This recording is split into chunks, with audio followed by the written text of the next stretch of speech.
Do you know who is eligible to receive a provisional lease and who is not? If you give me a few minutes of your time, I'll clarify who is and who is not eligible for a provisional lease.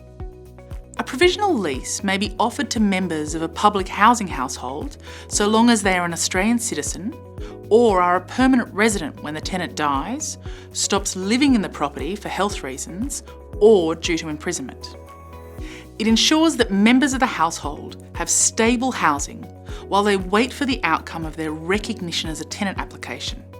And if the application is declined, or they decide not to apply for recognition as a tenant, it allows them time to look for alternative accommodation. For this reason, when applying for a provisional lease, they are not required to meet all the common eligibility criteria for recognition as a tenant.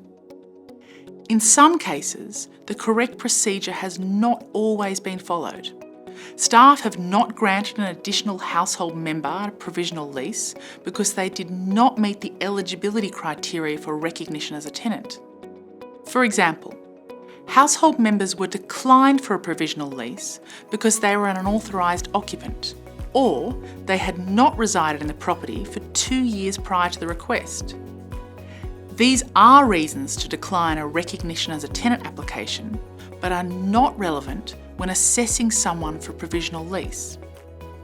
Not assessing clients correctly for provisional leases means that we put people at unnecessary risk of homelessness and increase the number of appeals that are received and overturned. So please ensure that household members are assessed correctly for a provisional lease. Remember that a 6-month provisional lease may be granted to members of a public housing household when the tenant dies or stops living in the property for health reasons or due to imprisonment.